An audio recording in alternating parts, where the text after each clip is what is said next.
For those who argue that this effectively shuts the door of negotiations with this group, of bringing them to the table to discuss, because they believe that some of the things, some of the issues that they have raised are grievances that are legitimate. No. You see, it's not whether the issues or the complaint that they have articulated is legitimate or not legitimate. Like I said, it's the way and manner that they are going about it. It's like the story of the prodigal son. You can make a demand on your father, look, share your asset, let me have my own and go. You can also put a gun on your father's head. Say, share your property. Demanding for share of the property, whereas that may be legitimate, but the way and manner of pointing gun at the head of your father is not in any way, in any way legitimate. And in any case, let me assure you, even after the proscription of Boko Haram as a terrorist organization, the federal government has never foreclosed the door to negotiations and discussions with them. A lot of attempts were made in the past. Former President Obasanjo volunteered to intervene, and I think he did. And many other persons with international class have intervened. So the fact that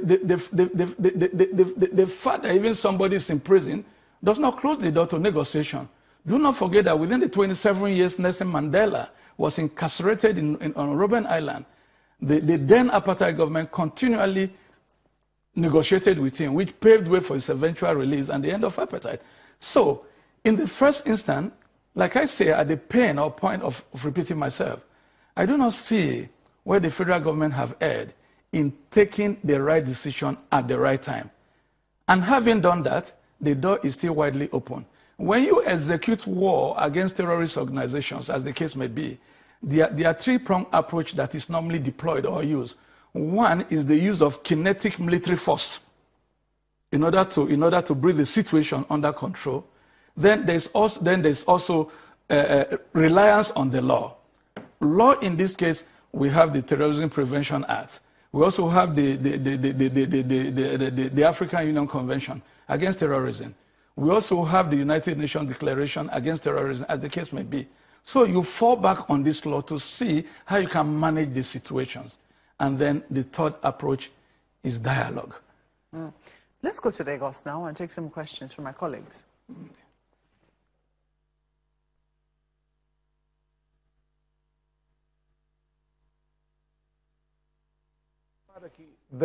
I know you've said that the federal government acted promptly, but let's go back and look at the other side of it, because there are arguments also that they acted promptly as regards IPOB. What about other groups that had agitations or that have been causing problems across the country, like the herdsmen issue?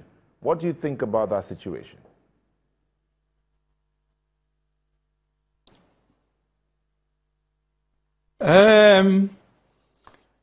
That view expressed by quite a section of Nigeria, that whereas the federal government have acted timely in proscribing IPOB,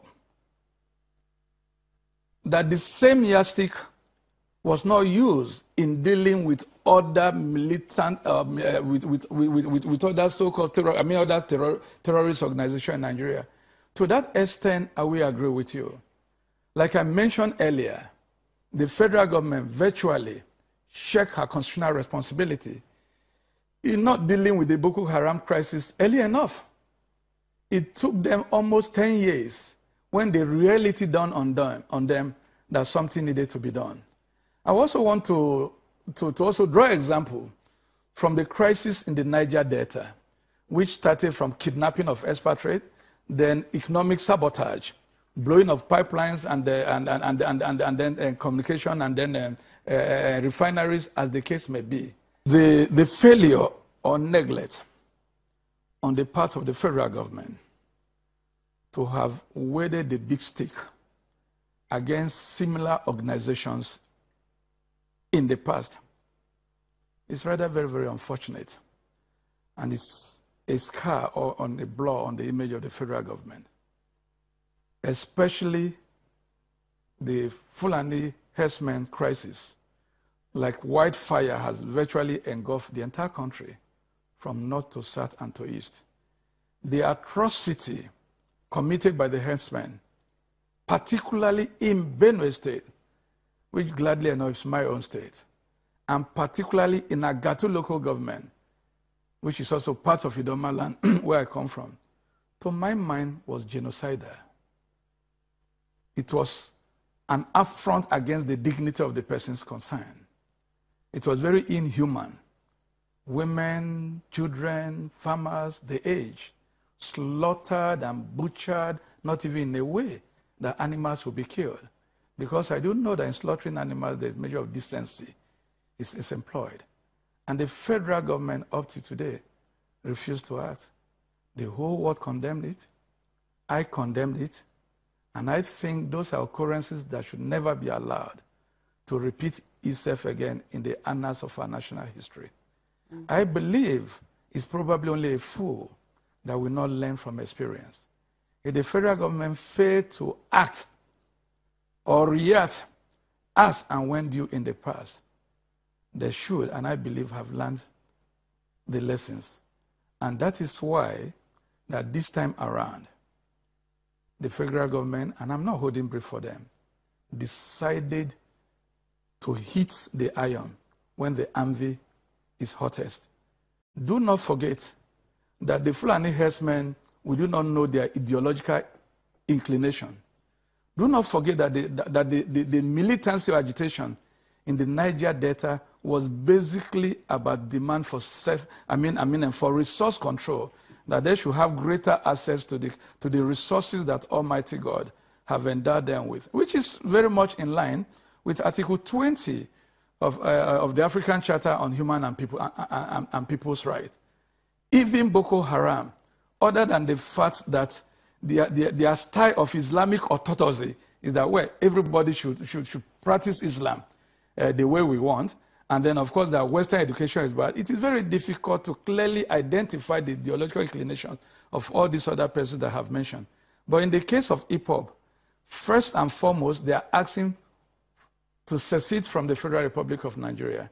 Whereas I will concede that under international law, a people can demand that they want to go their own way, but they must go about it within the ambit of the law. They must go about it legitimately.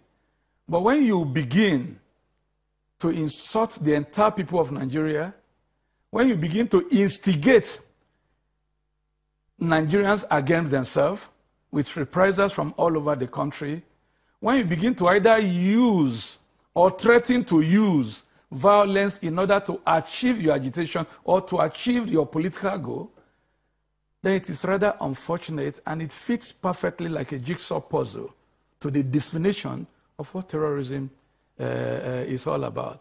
Well, Professor, we have to thank you most kindly for coming on Sunrise Daily. We hope that you're settling back into Nigeria nicely. Professor Agbo Jerry Madaki is formerly of the School of Law of Catholic University of Eastern Africa in Nairobi, Kenya.